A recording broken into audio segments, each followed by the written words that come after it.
up, everybody, and welcome back to another episode of the Bubba Cast, the only podcast dedicated to the in-ring career of Ray Traylor, a.k.a. Big Bubba Rogers, a.k.a. the Big Boss Man. I am your co-host, Zerpy, and joining me, as always, is Lacey Traylor. Sup, Bubba? What's up? Man. We're going back to WCW this week. And it was such a fun little episode at MGM Grand. Not MGM Grand. MGM Grand. Oh, MGM Studios. I'm stupid. MGM Studios. Oh, don't come for me. MGM Grand, of course. We're in Orlando, not Vegas. We did an episode where they were at MGM Grand before, but no, we are in MGM Studios, Disney's MGM Studios in Orlando, Florida. This was in 95, 96, I feel like WCW did kind of a residency. Yeah, here. they were there a lot. It's interesting. They just kind of set up outside the front gates of MGM, and the front gates are the backdrop of this Nitro. Awesome. And it looked really cool. They had big WCW letters over the front gates of MGM, which will come into play later on this episode. It kind of reminded me of how, I don't know if you've been to like Universal Studios or Islands of Adventure, like that little, I don't know if they called it a boardwalk, like right before you go into City this. Walk. Yeah, City Walk. Yeah. Close enough. Yeah, definitely. It's like that. So this is WCW Monday Nitro from July 15th, 1996. On commentary for the first hour is Tony Schiavone and the living legend Larry Zbyszko. This is back when WCW would split up their commentary teams between the first hour and the second hour. So in the second hour, we will be hearing from Eric Bischoff and Bobby the Brain Heenan. Very cool. And they had on Disney shirts and everything. Yeah, they did. And the sleeves were super long. I was like, they don't make them that long anymore, do they? This was 90s style. Totally. And it's so funny. The people in the crowd are funny. You got some old people front and center, front row for this whole thing, and the old grandmas are just booing the bad guys. Oh, yeah. Cheering thumbs the good down. guys. Yeah. Thumbs down. A whole bunch of thumbs down. And then there's like a dude in a tank top and shorts out there with his kids, and he's got like coolers underneath his chairs. I was like, they let him bring in just coolers of drinks? That's pretty freaking awesome. Budweiser. But yeah, exactly. You just see him chugging some beers there. So we are just 1 week removed from WCW Bash at the Beach 1996, where the NWO formed. Wow. So I knew it had to have been real early. Yeah. So this was, we're just a week from that. And we see a little highlight of what happened there of Hulk Hogan coming out as the third man. Because the match was supposed to be a six-man tag match. It was Sting, Lex Luger, and Macho Man versus the Outsiders and a mystery third man. But nobody came out with the Outsiders, so it was just 3-on-2. But then Lex Luger, during the match, gets carried away by medics because they said he had a concussion. He suffered a concussion and a partially detached retina. Ooh. So it evened the match to 2-on-2.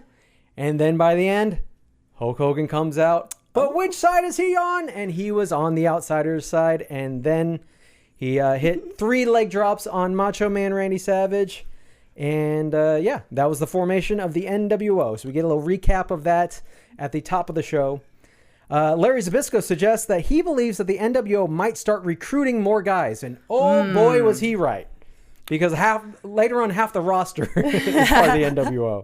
Many people here tonight on this show will become members of the NWO. But at this time, it's just the 3. It's the Outsiders, Hall and Nash, and Hulk Hogan. So we're going to start things off with a tag match. Match number 1 is Fire and Ice. That's Scott Norton and Ice Train versus the Steiner Brothers. Dude, Scotty's hair is glorious. Oh, he's got the era. mullet. He's got the dark mullet. He hasn't cut it with and bleached locks. it yet. This match is definitely big, meaty men slapping meat. Scott Norton slapping meat. Scott Norton starts off against Scott Steiner. Norton is in control at the start of the match, but Steiner finally makes a comeback when he's able to get his boot up in the face of Norton after he gets sent into the corner. Scott Steiner hits Norton with a beautiful overhead belly-to-belly suplex, and it just shows how strong Scott is. They look good out there. Because Scott Norton is massive, and to be able to just grab him and toss him clear like over it was your nothing. head. Yeah, and it looks safe and everything. Like, dude, well, no one has a better belly-to-belly suplex than Scott Steiner, like, to this day, probably. Yeah. Well, maybe Braun Breaker. Yeah. I bet Braun could probably pull one off pretty well. Scott Steiner sends Norton to the outside, and we see that Shivani and Zbyszko are actually seated at a commentary table that's up against the ring. Yeah, I was like, I've never seen... Are they always that close? No, usually for Monday Nitro, the commentator table is like up by the entrance. So for this, since it's a weird setup outside of MGM, we've got the Hour 1 commentators are ringside, but Hour 2 are going to be up on like a elevated platform above the crowd. Isn't that where Where's AEW commentators Well, sit? now they have it down by the ring, just like WWE does. Because I feel like but they used to be up on the ramp. Because I was gonna say, I feel like one of the shows we went to, they were up on the ramp. Yes. Or maybe I'm crazy. But... Yes, because I remember you actually asking me, you're like, where are the commentators? Yeah. I'm like, they're over there by the entrance. And you're like, oh. But yeah, they're down by the ring now.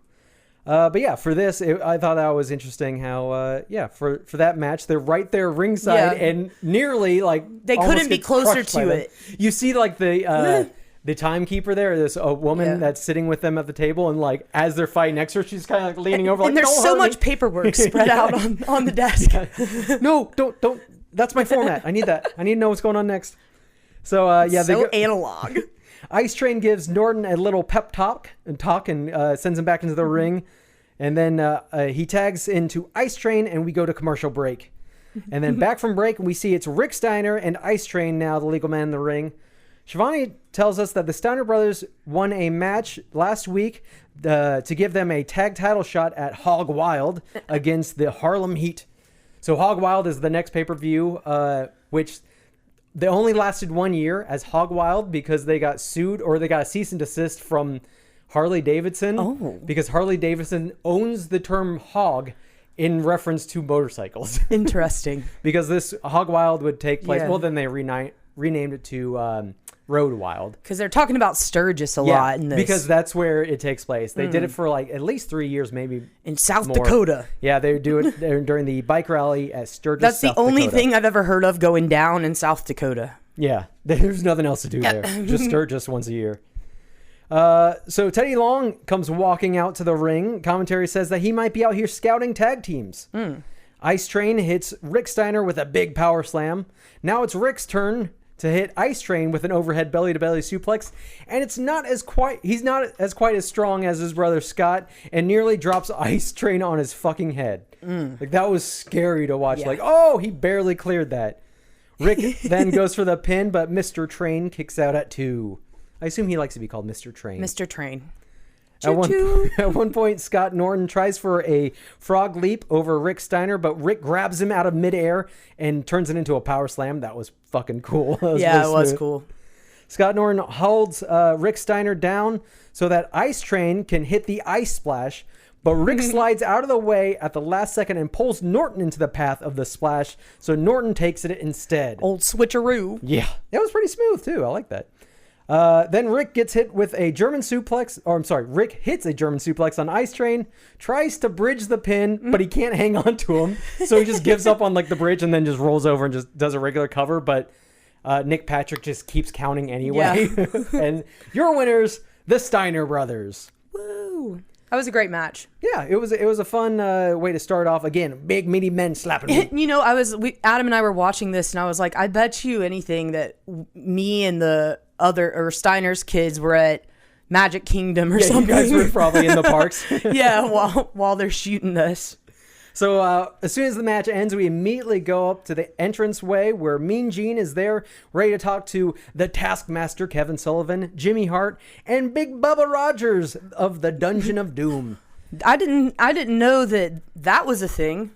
I didn't know that he was a part of the Dungeon of Doom. The Dungeon of Doom. Well, this is basically before the NWO formed. The Dungeon of Doom was just constantly bringing guys in to be part of that. So Kevin Sullivan says that he and the Dungeon of Doom lived for the end of Hulkamania, but they didn't know that Hogan was going to walk in here and try and take over WCW. But Jimmy Hart has a plan.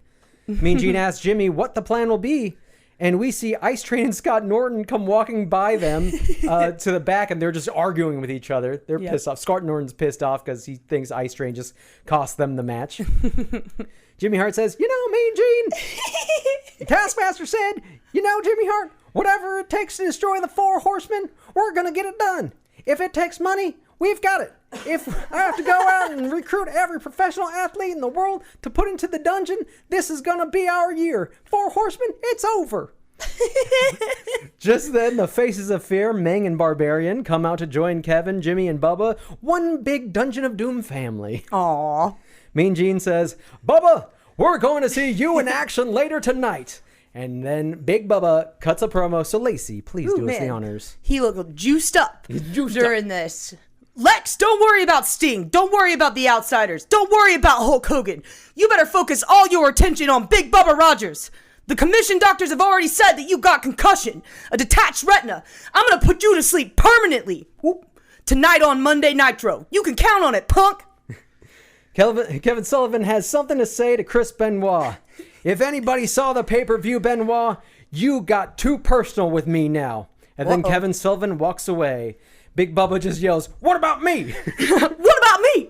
And then they all follow Kevin and walk away to the back as Gene throws to commercial break. I just love that. What about me? Yeah. Like, I'm in the main event. Come on. Look, and every time it goes to a commercial break, it cuts to that. What is it? I did write some notes this time. The Glacier. Oh, yeah. We see a couple promos for Glacier who has not premiered yet. Adam's like, are they doing an advertisement for a wrestler that's coming? Yep. Okay. Interesting. But before that, we get a little promo bumper. We do this throughout the night, going to commercial breaks. We'll get a little quick bumper promo from somebody who will be wrestling later. And this first one is Dean Malenko. Malenko says, tonight is the first step of getting back what belongs to Dean Malenko, and that's the Cruiserweight title. Billy Kidman, you picked the wrong week to step into the ring with a man of 1,000 holds. Then we see the teaser for the debut of Glacier, this was just a gimmick that they took from Mortal Kombat. Yeah. Glacier was basically Sub-Zero. Okay. So they wanted to capitalize on that. And then after they brought Glacier in, they brought in a few more guys to be kind of the Mortal Kombat characters. They brought in Wrath, who was Atom Bomb in WWF, and Mortis, who was later Chris Kanyon. And then also, I think Ernest the Cat Miller was kind of supposed to be part of that group. He's like a martial artist and everything. But he was just a guy who taught martial arts to like Eric Bischoff or something like that. He like trained with Eric Bischoff. So Bischoff's like, we'll bring you in to be part of this whole Mortal Kombat thing. Sometimes it's about who you know. Yep. Back from break, and now Mean Gene is backstage with Fire and Ice, who are heated after their defeat at the hands of the Steiner Brothers. Norton says they keep getting these shots at top tag teams, and just when they have them beat, Ice Train does something to screw it up. Ice Train says that he does things within the rules and implies that Norton fights dirty. But he's interrupted by Teddy Long, who gets between them. Teddy says he's not here to get into their business, but he tells them that he thinks they make a great tag team and he doesn't want to see them break up. Norton immediately pie faces Teddy and shoves him to the ground. And then in the background, you see someone from the production crew accidentally walk through the pipe and drape. And they realize they're in the middle of the scene and they just kind of Homer Simpson back through the pipe and drape. That's so funny. Just like, whoop, I'm not here. You didn't see a thing. Ice Train and Norton keep arguing with each other, and then they walk off in separate directions. But it's time for match number 2. Billy Kidman versus Dean Malenko. Billy Kidman makes his entrance first. This is pre-Ravens flock, so he's a fresh-faced baby face here. Little Billy Kidman. Little Billy. Little Billy. Dean Malenko comes out, and Jimmy Hart is trying to recruit Malenko as he's walking out to the ring. Oh, my God. But Malenko has to shoo him away. Get out of here. The bell. Jimmy's like, what? Oh man, coat. His airbrush jacket has a big picture of himself. His tie has the Giant, Jimmy, and I think Taskmaster on it. Yeah. It's like so ridiculous looking. So Dean Malenko, the bell rings and Malenko offers to shake Kidman's hand as a show of respect, which Kidman accepts, but then Malenko clotheslines him. Billy Kidman hits a missile dropkick from the top rope and goes for the cover, only gets a 2 count. Dean Malenko keeps targeting the left leg of Billy Kidman so that he can eventually lock on the Texas Cloverleaf submission. Malenko hits a tilt-a-whirl side slam, goes for a cover, but only gets a 2 count again. Kidman sends Malenko into the corner, but Malenko turns around and pops Kidman up into the air, catches him with an Alabama slam. They both exchange quick roll-up attempts, but neither man can keep him down for the 3. Kidman hits an acid drop in the corner, shades of little Spike Dudley in ECW, but he doesn't even get a 1 count off of it. Come on, man, that's an insult to Spike Dudley. Can do better. Yeah. Dean Malenko hits a sheer drop brainbuster, quickly followed by a power slam, then double underhook power bomb, then into the Texas Cloverleaf, and Kidman taps. Because holy shit, dude, that was overkill. He's going to make sure you don't get back up. The way that you know all of these moves and you can name them like that, if I was like held hostage with a gun to my head and they're like, tell me this wrestling move, I would die. Yeah. It's like, I don't know. I need to learn. They'd be like, what does The Rock do for a finisher? Like, Boss Man Slam, yeah. motherfucker. It's not the Boss Man Slam. It's similar. So your winner is Dean Malenko. Back to Mean Gene near the Nitro entrance, who was there with Carolina Panthers outside linebacker Kevin Green. So Kevin Green would show up in WCW from time to time. So funny. He's a big wrestling fan. I know even in 1998, he was showing up there. He was supposed to team up with Goldberg to take on the Giant and Kurt Hennig on Nitro one day. And then the next week it comes around and they're like, nope, we changed our minds. Instead of that tag match, it's going to be Goldberg versus Hogan for the world title. Oh. And I was there. Neither of their feet left the ground. Yeah. I'm like, that was way better. Yeah. So yeah, he's got Kevin Green here. Kevin Green says he's upset like everyone else about Hulk Hogan. He says he stabbed all the little Hulkamaniacs in the back. So Kevin Green says he did all the things that Hulk used to preach. He says, I've taken my vitamins, I said my prayers, I worked out hard, I become a pro in the NFL, and then I find out that he doesn't even believe a thing that he was preaching. Mm-hmm. And when he's doing this, he's counting off on his fingers, all the things, and then continues to do that throughout the entire promo, even when he's not listing things. He just keeps doing, like, the dude does, it's one of those same things, kind of like, what was it, Ricky Bobby, where he's just like, I don't know what to do with my hands. Yeah. It's so funny. So I'm just going to keep counting things off. So Kevin Green says that the reason he's out here is because he's looking for Mongo McMichael. Green says that he doesn't want to wait until the NFL training camps are over. He wants to finish this tonight. He calls out Mongo, and Kevin Green has a plane to catch, though. Uh-oh. So because he's got to start the training camps this week for the NFL. Mean Gene says he'll be on the lookout for Steve McMichael. Stay tuned. We've got more Nitro Live from Orlando at Disney MDN. Lock it in. That's what Gene says. I'm like, Gene, what the fuck are you talking? It's literally behind you. You can look. MGM. At least you can call it MGM Grand. That's all right. They have wrestling there. It's fair. I've been to the MGM Grand to see wrestling. That was snap. Double or Nothing 2024. I was there. So before the break, we get another little bumper promo. This time it's the tag team champions Harlem Heat. Booker T tells Colonel Rob Parker that they hired him to do a job, but it seems that he's trying to do a dastardly deed. I don't know what that means. But we do find out that Colonel Rob Parker is apparently managing both Harlem Heat and Rough and Ready, who will be competing in a tag match tonight. Definitely a conflict of interest. Yeah, right? Like, you can't do that. You can't have both your teams just fight each other. He's doing that just, he's hedging his bets so he doesn't lose. No matter what, he's making money off of a winning tag team. Right. So Booker tells Rough and Ready that he knows they're neither rough nor ready. And then Stevie Ray says, tonight, Rough and Ready, you two hillbillies will be smoked. And back from break, and it's time for match number 3, Rough and Ready, which is Mike Enos and Dick Slater. And as I always say, buttholes now, Dick Slater. Versus Harlem Heat for the WCW Tag Team titles. Colonel Rob Parker comes out with Rough and Ready, even though he's managing both teams. And Sister Sherry comes out with Harlem Heat. Okay, now I think Sister Sherry is the thread that weaves this entire podcast together, because she's on every goddamn episode. She has been. Her, and then Bobby Heenan, and usually Macho Man, but Macho Man's not here tonight. Rough and Ready attack Harlem Heat to hot start the match. Stevie Ray and Mike Enos get into a Greco-Roman test of strength. Stevie Ray forces Enos down to one knee, but Enos rams his shoulder into the midsection of Stevie Ray. Stevie Ray tags in Booker T and Irish whips Enos off the ropes, and Booker catches Enos with a sidekick leg lariat that he always does, but completely misses, and then Mike Enos just has to sell it anyway. Yeah. Just goes, woo, right over his head. Like, not even close, man.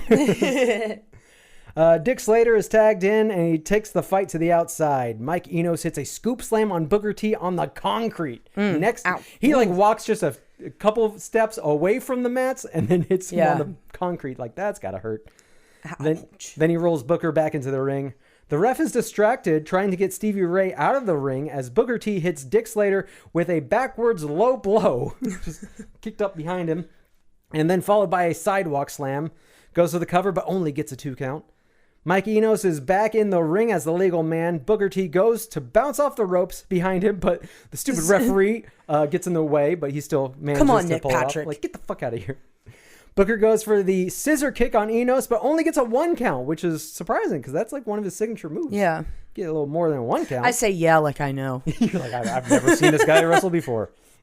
Harlem Heat trap Mike Enos in the corner and start beating on him which enrages Dick Slater, who pushes past the referee and starts clubbing on Booker T. Mike Enos hits Booker T with a power slam, then rolls out of the ring so Dick Slater, the legal man, can cover him for the pin. But Colonel Rob Parker gets up on the apron to distract the referee. Sherry goes to the other side of the ring where Slater is pinning Booker, grabs Slater in for a kiss to break up the pin. Dick Slater is pissed, and then Booker T used the distraction to roll him up for the pin. 1, 2, 3, your winners, and still tag team champions, Harlem Heat. Sensational Sherry, just always distracting. She's good at it. DQing. She knows what she's doing. Tony Schiavone says, stunned by a lady's kiss. Now I've seen it all. And then we get a video package hyping up Rey Mysterio Jr., who is new to WCW. Wow. And he's so new that the hype video only contains clips from 2 matches. Rey versus Psychosis and Rey versus Dean Malenko, which also appears to be at MGM. Wasn't Dean Malenko in the, like, when we covered the Steve Blackman and Big Boss Man match? He was the one back there with Crash Holly, and they were doing the little Eiffel Tower. Yep, that's it. We get another little bumper promo before we go to commercial. This time is for it's Meng and Jimmy Hart, and Jimmy Hart does all the talking because Meng is just yelling. I love Zerpy's Jimmy Hart. Arn Anderson, you are the next victim of the Dungeon of Doom. I'm shaking in my boots. We come back from the break and we get a rare WCW women's match. Both competitors are already in the ring, so we don't get entrances, sadly enough. But up near the entrance before the match starts, Mean Gene is back out with Kevin Green again. Kevin is still demanding that Steve McMichael come out here and fights him before he has to leave and make his flight. Gene says that McMichael is going to avoid him like the plague. Kevin says he's got to go back to the NFL training camp, but says that McMichael can take care of this. He and Michael can take care of this come February. Gene tosses it back to the ring, and the camera gets a shot of the Twilight Zone Tower of Terror in the background. It did look cool. That's a fun ride. It is a fun ride. And I think they've, I've read the original. I think they've updated it since then. Okay. There's like a new story to it or whatever. I haven't been in so long. Star Tours is another one at MGM where they've updated over the years. Now there's like multiple different like stories you can get when you go on. Oh, sweet. So it's pretty cool. And one of my favorite attractions at MGM is now gone. I think they just closed it this year. What was it? It was the Muppet show 4D theater or whatever. They closed it this year. Also, it's no longer MGM Studios. The park, I think they renamed it to Disney's Hollywood Studios. Okay, yeah, you're right. They don't have like a connection to MGM anymore. Well, I'm going to Universal Islands of Adventure and then Epic Universe. It's a better park. Yeah. Because you get roller coasters and shit. That's true. Like those are much more Epic fun. Universe looks sick. I can't wait to visit. Hopefully soon. Is that's where they have the Super Mario World? Yeah. And everything? Yeah, that looks awesome. Yeah, I can't wait to take Atticus to that. But it's like, I got to figure out when it's not crowded. Yeah. Or it's not fun to me. We used to go the week of Thanksgiving, my family. Because they said like that's when to go because everyone's, obviously they're with family doing Thanksgiving things. So they're not all going to the parks. Thanksgiving dinner at Cracker Barrel or whatever. So it's time for match number 4. We have Medusa versus Malia Hosaka, or Malaya, that's what it is. Malaya Hosaka. She is so pretty. Yeah, I've never seen her wrestle before, but I thought she was great in this match. Larry says that Medusa is known as the Tower of Terror over in Tokyo on account of her being taller than most of the Japanese women. I don't think that's true. I think he made that up on the spot. Yeah. He thought he ate with that one. Yeah. Malia Hosaka hits Medusa with a spin kick and kneels on her throat to choke her, and the referee starts counting the pin until he realizes that, no, she's choking her, not pinning her. And then he has to break it up. So then Malia starts choking Medusa on the ropes and kneels on her back. So a lot of dirty tactics here from Malia. Malia continues to test the referee's patience with more choking and hair pulling and keeps releasing the hold before the 5 count. She then proceeds to repeatedly snapmare Medusa back and forth by her hair. Ouch. Medusa is forced to stoop to Malia's level and grabs her by her hair and knees her in the face in order to escape from the rear headlock. Medusa fights back with rapid-fire kicks in the corner and pays Malia back with several hair-pulling snapmares of her own. Tony Schiavone mentions here that the opening ceremonies for the Olympic Games are coming up this Friday in Atlanta. That is crazy. This is where it Kurt is 1996. Angle, and this is the Olympics where Kurt Angle will win the gold medal in wrestling with a broken freaking neck. Crazy. It's true. It's true. Is that where that came from? Yeah. From Kurt Angle. Medusa tries for possibly a power bomb, setting up for a power bomb, but Malia Hosaka grabs both of her legs, sweeps them out, and gets her in a Boston Crab. But she's unable to really sit back on it to really lock it in, and Medusa manages to use her leg strength to reverse out of it. Boston Crab. Yep. I love it. Malia goes for a reverse diving crossbody from the middle rope, but Medusa gets out of the way in time and then hits a German suplex, and unlike Rick Steiner, she's able to hold the bridge. And pins Hosaka. Not some Rick Steiner shade over here. Pins Hosaka 1, 2, 3. Your winner, Medusa. I really enjoyed that match. Medusa's great. She was known as Alundra Blaze in WWF. Oh, okay. When she came over to WCW, famously, she took the WWF Women's title with her and threw it in the garbage live on TV. Like a Ric Flair. Yeah. So it's awesome. That's kind of what she was known for. Badass. Tony Schiavone says, Medusa able to fend off this challenge, but can she destroy the Bike of Bull Nakano coming up at WCW's Hog Wild from the Sturgis Rally on Saturday, August 10th? So it's the end of the first hour of Nitro, which means it's time to switch up the commentary team. Fireworks are going off over the MGM entrance gates as Eric Bischoff and Bobby the Brain Heenan welcome us in for the second hour. Instead of ringside, where Schiavone and Zbyszko were for the first hour, they are up on an elevated platform high above the crowd. We don't really see where they are until they cut to them. You can just kind of see the crowd in the background and the entrance gates in the background for MGM. Going to break, we get another bumper promo, this time from Arn Anderson. Arn says, Ming, head up, you could probably eat any man alive. But the fact of the matter is on Monday night, check the Horseman's record. It's unparalleled. And he throws up the 4. Yep. 4 horsemen. I'm scared. It's Horseman Country in Orlando, Florida. At Disney. Disney's Horseman Country. We're going to rip your heads off at Disney World. Yeah. Fun for the whole family. We come back and Bischoff and Heenan are up on their perch. Bischoff said that NWO picked a hell of a night to show up because Sting, Macho Man, and Flair are all away. He said even the Giant, who he didn't think he'd want to see the Giant because the Giant's part of the Dungeon of Doom, but he thinks the Giant, well, he's current world champion, he could help fend off the NWO, but none of them are here tonight. It seems that many of them are on tour in Japan. A lot of these top WCW guys, including Sting. So you can hear fireworks going off behind them from MGM. Bischoff gets word on his headset that there's something going on. They turn around and they see the Outsiders. Hall and Nash are up on top of the MGM front entrance gates, and they are covering the WCW letters with sheets that they've spray painted NWO on. Those rascals. Yeah. He says they know where Hall and Nash are, but where's Hogan? Oh. But it's time for match number 5. It's Ming versus Arn Anderson. Ming comes out with Jimmy Hart. Jimmy says into the camera, Arn Anderson, you should never turn on the Taskmaster. Heenan just says, shut up, Jimmy. During Arn Anderson's entrance, we get a shot of the Outsiders on the roof of the MGM entrance gates, and they have lawn chairs and cocktails with little umbrellas. Aww. They're just sipping on their cocktails, watching the show. The match is a slugfest between these two brawlers. The entire match, Jimmy Hart is making annoying noises with his megaphone. Yeah. It sounded like a whistle or like crickets or whatever. It's so annoying. Like, shut up, Jimmy. Barbarian also comes out to ringside to support his tag team partner, Ming. Ming has Arn in the Vulcan nerve pinch and then kicks him in the face. He goes for a pin, but Arn kicks out at 1. As they go to commercial break, we get a wide shot of the MGM entrance and the defaced WCW letters that now read NWO. Bischoff goes, "It's WCW, not NWO. Somebody get that sign down." For real, though.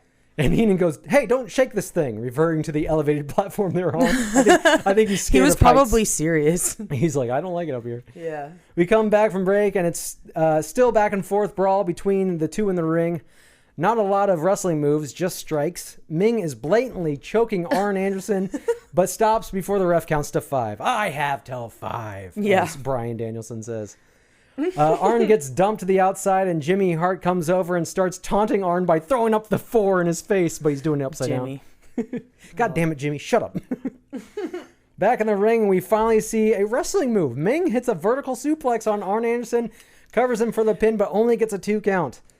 It's about damn time. Yeah, it's like these guys are just beating the shit out of each other, but it's like we don't have time to do wrestling moves. Yeah. Because they're both kind of the enforcers of their teams. Literally, Arn Anderson has enforcer written on the back of his trunks.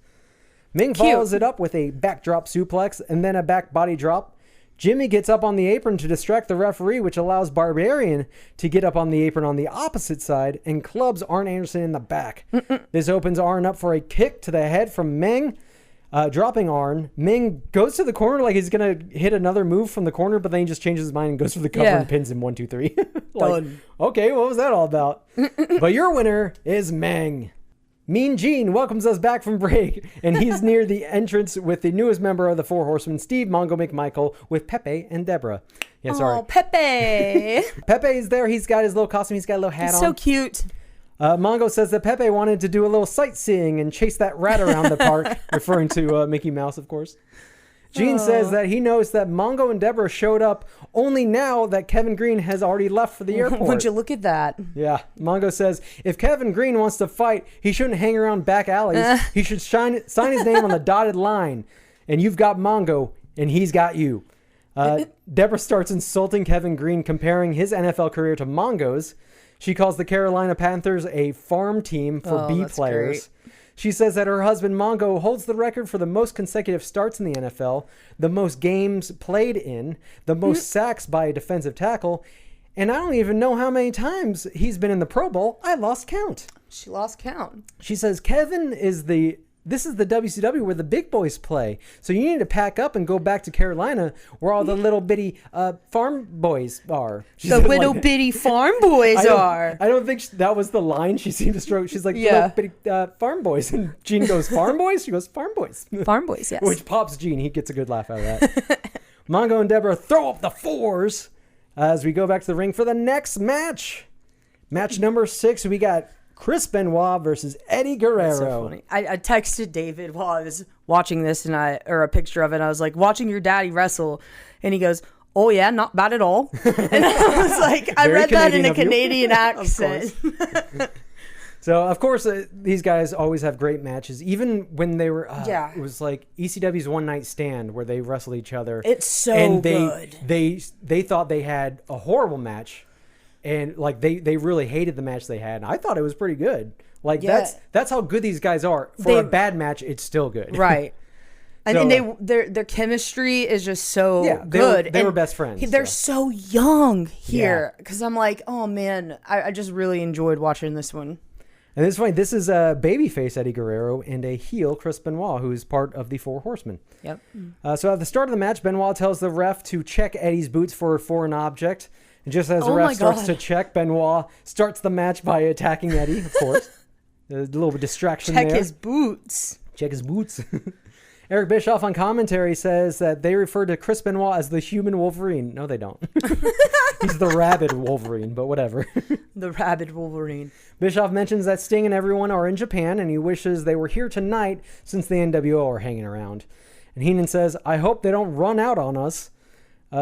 Eddie tries for a tilt-a-whirl backbreaker on Benoit, but Benoit lands on his feet and tries to powerbomb Eddie, but Eddie reverses it into an arm drag. That was beautiful to watch. It was just kind of like move, reversal, move, reversal. Like, damn, these guys are good. They can really dance. Exactly. It is when you see people who are just so good at just have chemistry in the ring, it is more like a dance. Benoit rolls to the outside and Eddie dives on him from the top rope.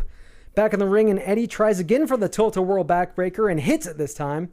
We get another wide shot of the MGM entrance gates, and Hall and Nash are no longer there. Bischoff says, but where are they? They're gone. Haynes says, they might be coming up here. We're 50, 100 feet in the air. He does not like being up there. You are not 50 or 100 feet in the air, Bobby. What the fuck are you talking about? That would be ridiculous. Like, why would they be that high? I think he is very scared. I think he's just afraid of heights, which I don't blame him. I am too. Same. Bischoff is putting over the next pay-per-view, Hog Wild, which will take place at Sturgis Bike Rally, again, as I said, in South Dakota in August. See, it's funny when you mention, like, that's a motorcycle reference. And in my brain, I was like, oh, they must have all loved hog hunting a lot. No. Like, why? I'm like, Hog as in motorcycle, which is why Right. they had to change the name, because Harley's like, we own that. You can't silly say me. that. But yeah, they said, so that's going to take place in South Dakota in August. And Heenan says, it's actually closed in August, referring to South Dakota. Oh. Which reminds me of National Lampoon's Vacation at the end, where Clark is like, imagine you pack up the whole family, drive all the way down to Florida, and when you get there, it's closed. Oh, they don't close Florida. The crowd is, snap suplex from Benoit, who goes for the cover on Eddie, but only gets a 2 count. The crowd is chanting for Eddie as Benoit puts him in a high-angle Boston Crab, which is basically Chris Jericho's Lion Tamer submission, but Jericho would not debut in WCW until a month later. So he's not there yet, so they can do his moves. Good deal. Yeah. Eddie reverses out of the Lion Tamer, but then Benoit hits him with a power bomb. Benoit waits too long for the cover, and Eddie kicks out at 2. Mm-hmm. You got to get on him and the when crowd you can. Pops. Yeah, because they're here for the babyface Eddie Guerrero. Yeah, and as the show is going along, the crowd's getting more and more into it. Definitely. As the sun goes down. Yeah, the older women in the front row are really into it. Oh yeah. And then the redneck with his cooler, he's like 9 beers in at this point. He's not. I don't see him. He's got kids there with him that are. Yeah. It's very funny because later on the kids are so excited to throw garbage into the ring. Oh my God, Hogan. Yeah. I love that. We'll get to it. Benoit begins to climb up to the top turnbuckle, but Eddie springs to his feet and meets him up there. Eddie superplexes Benoit back down. Then we get a chop fest in the corner of the ring. Then it turns into an exchange of punches in the corner. Mm-hmm. Eddie rebounds off the ropes and Benoit pops him up like he's going to go for a pop-up powerbomb, but Eddie turns into a sort of a Hurricane Rana, pulling Benoit with him over the ropes so cool. as they tumble to the outside, nearly through that ringside table that Shivani and Zabisco were at earlier. Benoit slams Eddie's head first into the steps, and Dean Malenko comes running out. Malenko is just so involved. He's here for everything. Malenko sends Benoit head first into the ring post, but the ref doesn't see it because he's checking in on Eddie. And then the referee, both guys are laid out on the outside, so the ref has to start the 10 count. Oh. Eddie Guerrero manages to roll back into the ring at 9, but Benoit gets counted out. Damn. He's unable to answer the count. So your winner by count out is Eddie Guerrero. So it's funny. That's such a great match. So you got Dean Malenko and Chris Benoit feuding here, but later on in 1998, Chris Benoit invites Dean Malenko into the Four Horsemen, and he joins them. But that's, a lot of things can happen. The Five Horsemen. Well, no, because then Arn Anderson wasn't. Oh, okay. It's always 4. It's always 4. Sometimes there's more guys. Usually, like J.J. Dillon was part of the Four Horsemen, but he was just like a manager. Yeah. So there were 5 of them, but he doesn't really wrestle. There's usually like 4 active wrestlers. Okay. So at this time, I believe the Four Horsemen is Ric Flair, Arn Anderson, Mongo McMichael, and Chris Benoit. Yep. And I think Mongo replaced the previous guy, which was Brian Pillman. Oh, that's right. We watched that's right. One from 95 where Pillman was there. That's where I learned what the Four Horsemen were, because I'm pretty sure I called them something else. Yeah, I don't know. Evolution or something? I have no clue. Evolution was basically Triple H's version of Four Horsemen. Okay. All right. So, yeah, your winner, Eddie Guerrero. Time for another promo bumper. This time it's Jimmy Hart and Big Bubba. Big Bubba is wearing a motorcycle helmet in this promo. Jimmy Hart says, Lex Luger, when Jimmy Hart was your manager, only good things happened to you. Now, look what's happened. Lex, don't worry about Sting, the Outsiders, or Hulk Hogan. Worry about surviving me at Monday Nitro, punk. We see the same video package hyping up the debut of Glacier that we saw earlier. He looked like one of the Three Stooges Big with Bubba? that. Yeah, Big Bubba with the helmet on. He's got a motorcycle on. Yeah. So I guess that's just Big Bubba's gimmick at this point. Is he's just a biker? Yeah. Because he comes out when he makes his entrance, he has the helmet on too. The leather pants in the leather Orlando Heat. Oh, God, yeah. Yeah. He just likes to be hot when he's in the ring. Big Bubba, no trouble. Yeah, that's what his t-shirt says in the back. Big Bubba, no trouble. Which it seems like there's a lot of trouble when Big Bubba comes out. Yeah, it does. There's always trouble. So, he's wearing black leather pants, sleeveless t-shirt, Big Bubba, no trouble. And he walks out with a motorcycle helmet and sunglasses. And they have I don't know if it's like a filter they put over these cameras or something, like a lens flare, the way that the lights look. Mm-hmm. I just love it. It looks so cool. Yeah. So when they're walking out, 90s. It's like, it's very 90s. Maybe gleaming. It's just because it's not like HD yet. Yeah. This is all standard definition. Yeah.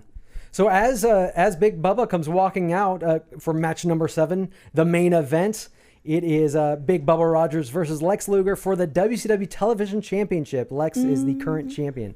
So as Big Bubba is walking out, he's talking to the camera as he walks out, if you want to read that part. Lex Luger, you better worry about Big Bubba Rogers. I'm going to put you to sleep, boy. What about that concussion? What about that messed up eyeball? I'm going to rip it out. Please don't rip it out. Big Bubba's gimmick at this time is just biker dude. Yeah, just biker dude. He looked like one of the Village people. He does. Oh, my God. Lex Luger comes out with the TV title. Bischoff says that doctors told Lex not to wrestle for another 60 days. But apparently WCW doesn't give a shit about the health of their wrestlers. No concussion protocol here. Of course, this is all kayfabe. He wasn't actually hurt.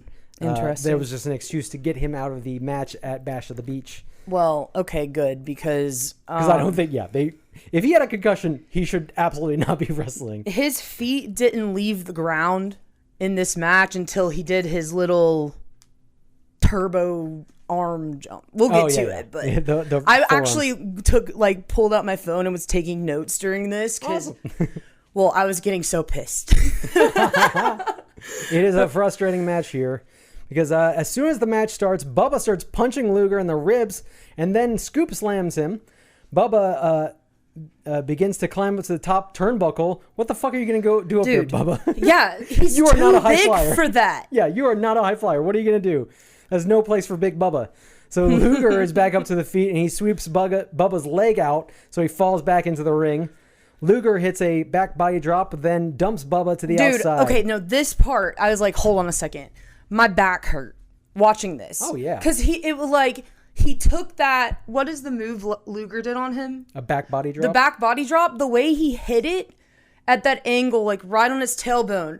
And then 2 seconds later, he's flying out of the ring and hits the middle of his back. On the apron, yeah. On the apron. And I'm like, and then he goes forward and lands on his knees on the concrete. Jeez. And I'm like, ow. Like, my back is hurting just watching that. Like, he didn't have to give that much. But when the...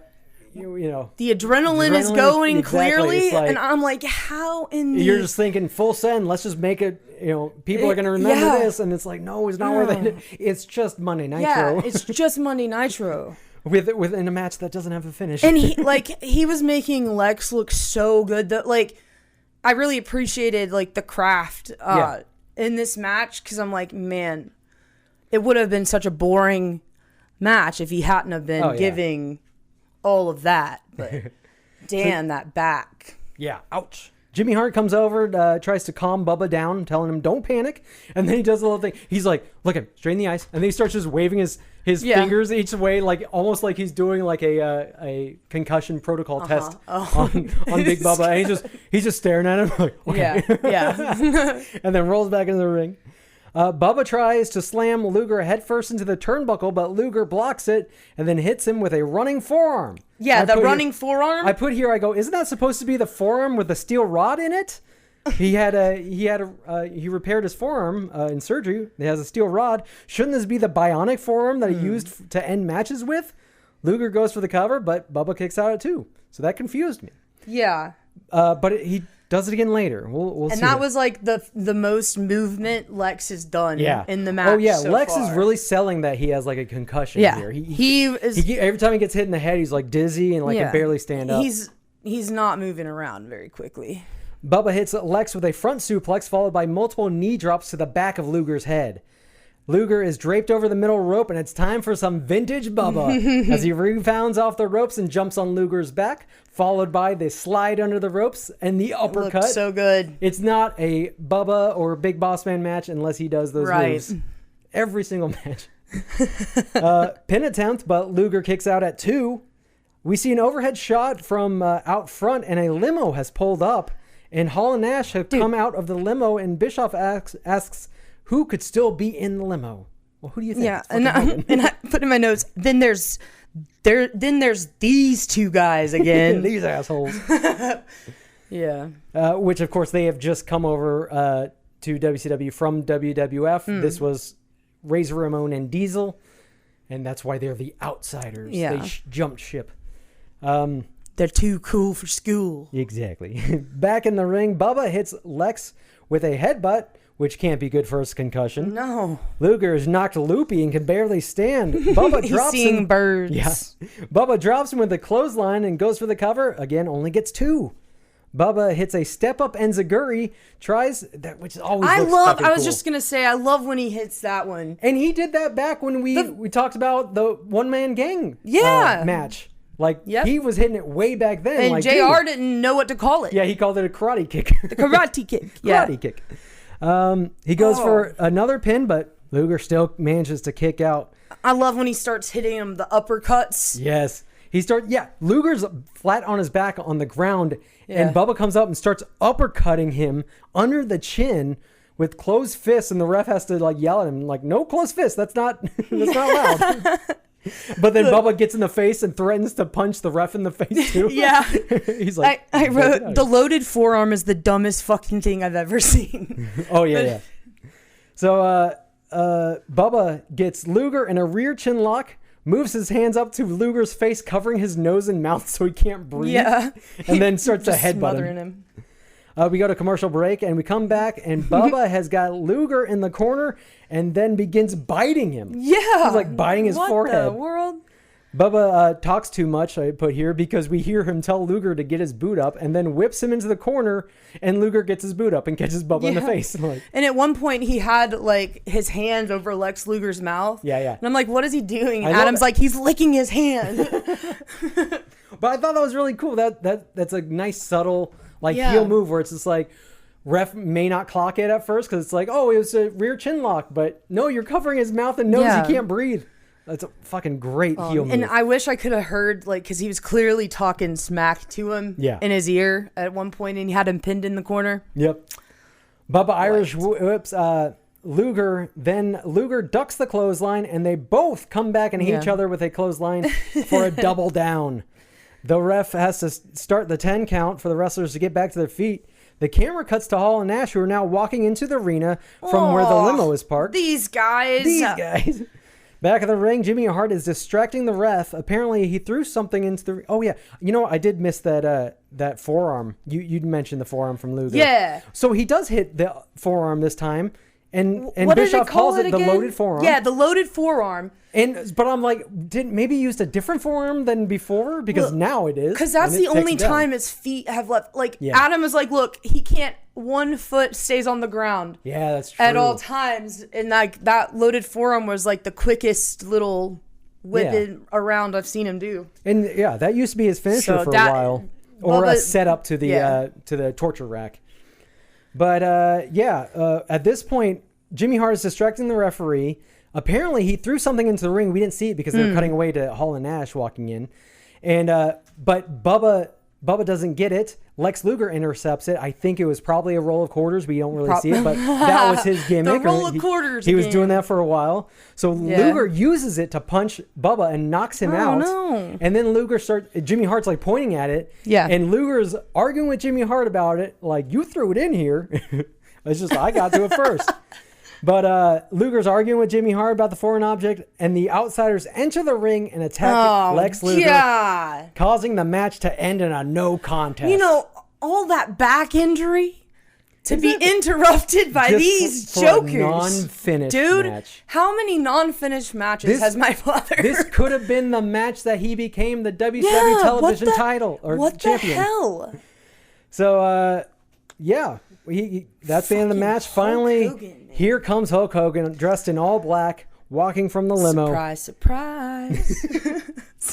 Now, and remember, we did that episode from 95 where he was dressed in all black, but it wasn't the NWO. Right. And he's wearing exactly the same thing at this point. Nash hits a jackknife powerbomb on Luger, and Hall and Hogan both take turns standing over him and slapping him in the face. Just get out of here, guys. We're trying to do something here. Hey, we're doing something. We got something going on here. It's really important. So the NWO roll Luger out of the ring, then turn their attention to Bubba. Hogan helps Bubba to his feet. When Bubba sees who it is, he's ready to defend himself. He's like, "Oh, hey, Hogan." But Hogan calms him down, like he's not there to hurt Bubba. Hogan offers his hand for Bubba to shake. Bubba reluctantly shakes his hand. Then Hogan gives the signal to the Outsiders, who attack Bubba and beat him down. Then Irish whip him and hit him with the greatest move in tag team wrestling, the double clothesline. Just ask MJF and Adam Cole. Rude. Very rude. Hall and Nash dump Bubba over the ropes to the outside, and Mean Gene comes out to the ring to get a word with Hogan. Real quick, the tattoo my dad has of himself busting through the rebel flag. The Confederate flag. What kind of asshole gets a tattoo of himself?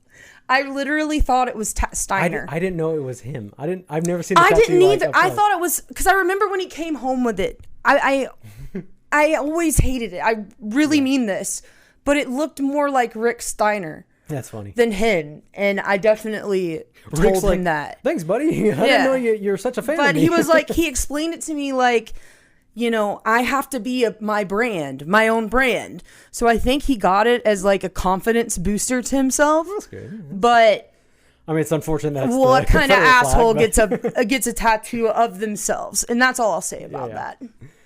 Mean Gene comes into the ring and he says, "Hulk Hogan, Outsiders, you have led us down the primrose path." Hogan says, "Well, you know something, Gino? I wish I would have done this 2 years ago, brother. Because the New World Order is taking over professional wrestling. Hulk Hogan is bigger than the sport of professional wrestling. And with the Outsiders, the new blood, the foundation of the New World Order, we shall rule the wrestling world, Mean Gene." Gene says, "What about the children? Think of the children. Every man, woman, and child is disgusted with you, including myself." That's so hilarious. Hogan says, "We all know about the training, the prayers, and the vitamins, brother. And like I said, these people out here, after I led their children down the right path, they had the gall to boo Hulk Hogan one more time. You fans can stick it, brother." The fans start throwing trash into the ring. Yeah, and the garbage is flying. That was a problem for WCW at this time. Whenever like the heels were out there cutting a promo in the ring, and especially when the NWO formed at Bash at the Beach, they were just throwing garbage into the ring. Like, it got bad. And this is the era that they were throwing like stuff at the families too. If they happen to see you, like, kind of, because you know, it's because of where they have it, there's really not like a back state, like you kind of have to set it up different. But this is where it's funny though, the little kids ringside with the redneck dad are so excited to throw bottles into the ring. Hogan. And you see like security like in yellow shirts like going around, they're trying to like tell people not to throw stuff, and then the little kids are just blatantly in front of them just throwing bottles into the ring. And I think security is just like, whatever, at this point everyone's doing it. So Gene says, I believe Sting and Bischoff said that you can stick it. Hogan says, well, you know something, brother? As far as people like Sting go, 10 years ago, when I shook his hand in Venice Beach, he was a skinny little bodybuilder, and when he laid his eyes on Hulk Hogan, he was shaking in his boots. I heard all the crying from the so-called Macho Man. For 3 years, he blamed his divorce. The fact, wow, getting fucking serious here. He's shooting. Yeah. The fact that he couldn't rise to the occasion on Hulk Hogan, brother. What does that mean? Ooh. Couldn't get it up with Hulk Hogan? Over and over and over and over again this past week, I've heard the whole WCW blame Hulk Hogan for their problems. The only problem is I'm the greatest wrestler in the world. I made professional wrestling. I will always be bigger than wrestling. And these two friends of mine, the New World Order, shall rule world wrestling. Dude, wrestling world. Razor Ramon and Kevin Nash. Scott Hall. Oh my God. Do not come for me. They looked so cunty and sassy standing there the whole time, like, yeah. And it's so funny that they don't even get a chance to talk at all. They're just there to be just Hogan's muscle, lackeys, baby. basically. Yeah. Which I'm like, these guys are way better than Hogan. I love the Outsiders. Yeah, they're awesome. Oh yeah, Bischoff on commentary goes, this conceited jerk. Which is funny because Bischoff is the biggest Hogan fan. Calls coming from inside the house. Yeah, exactly. And then Bischoff would end up joining the NWO. Gene gestures to Hall and Nash and says, we know the background of this man and this man. Gene asks about the NWO and where it's going to go and who is going to be part of it. Hogan says, well, these are the Renegades, brother. Not true. The Renegade is a different wrestler in WCW. Yeah. He was their answer to Ultimate Warrior. He was just the poor man's Ultimate Warrior. Kmart Ultimate Warrior. And then when Ultimate Warrior came to WCW, he was there as like the fake Ultimate Warrior for the switcheroo whenever he'd show up in the ring and then disappear. Old switcheroo. He goes, well, these are the Renegades, brother. These are the men that when I opened the door, brother, they had the guts enough to walk through it. These are the guys that are going to set the trend for the 90s that will lead Hulk Hogan and professional wrestling to its destiny. These guys are just the foundation. The thing that all the people out there don't realize as I build my empire, will there be more outsiders that I bring in, or will it be people that are so close to Ted Turner? Maybe Eric Lord. Bischoff's friends? Who knows, man? Maybe the guys that are in the locker room right now. There's always been a double loyalty, man. In this business, they've been loyal to the promoters that have paid their bills, and they also have a loyalty to Hulk Hogan because they know where Hulk Hogan goes, that's where professional wrestling goes. Very conspiratorial. Yes. Gene points to all the trash that's been thrown into the ring and tells Hogan that this is an example of the way your life is going to go. Oh, snap. In the garbage. Sick burn. Hogan says, well, you know, dude, I laid it out straight for all those kids, brother. They didn't want to follow the path, so I'm done with them, man. But as far as I'm concerned, I'm not going to mess with that skinny little Macho Man or that crybaby Sting. I'm going right to the top of the ladder, brother. At Hog Wild, August 10th, if the Giant has got guts enough, I'm going to dismantle the whole Ted Turner organization in one night. We're going to take the WCW belt and make it the New World Order belt and reign supreme from that day forward. As far as I'm concerned, brother, if Ted Turner has any of the boys in the back that have any guts at all, come on out right now. We'll beat up the whole WCW right now. What are you going to do? It's a mutiny. Yeah. Mean Gene gets the hell out of the ring as the Steiner Brothers, the Faces of Fear, and Arn Anderson all come out and surround the ring. Kevin Nash has a chair, and Scott Hall has apparently grabbed a crutch from someone in the crowd. I was like, look, he took someone's crutch. And you saw a guy earlier in the crowd ringside who had crutches. And he took it from the dude. So I think this is legit. This is not a prop. I think this is just someone's crutch. Very funny. So we're out of time for WCW Monday Nitro. Heenan says it's going to break open right now. We got to get down. We got to get down now. Can anyone hear me? Yoo-hoo. Poor Heenan. Some say Heenan is still stuck in that elevated commentary booth to this very day. He never made it down. He never made it down. Poor guy. And that's it for this episode of the Bubba Cast. Bubba was cheated out of this, man. He was. He could have been champion. He had it up. So many times. Luger was hurt. There's no way he was going to be able to defend that title with a concussion Hulk Hogan. and a bad eye. He was going to rip his eyeball out. He said so. Yeah. That's fucked up if he did that. Yeah. Christ. That nearly happened to Vader in the ring at one point. Ooh, his just eyeball ouch. popped out of his head. Ew. No, thank you. Gross. Yeah, that's it for this episode. As always, if you have suggestions for matches, Big Boss Man matches, or Big Bubba, or Guardian Angel, whoever, let us know so we can cover that show. I did have a couple people suggest some matches. Like, people will say, "Oh, you need to watch this match." Yeah. So I don't think But if it's better if it's part of a whole show, right? So so if you're like, "Hey, this match that he had in Japan," it's like, I got your notes, and I'll definitely Zerpy and I will we'll cover those for sure. But thank you guys so much for listening. Yeah. So where can they find you, Zerp? They can find me on Instagram at Zerpy_MD. That's where I do my action figure photography with wrestling figures and whatnot. Awesome. Lacey, where can they find you? They can find me at Big Boss Man WWE. We're at the BubbaCast. And if you want to find my personal Instagram, you'll have to try to figure it out on your own. Good luck. Well, that's it for this week on the BubbaCast. We'll see you next time. Goodbye. Bye.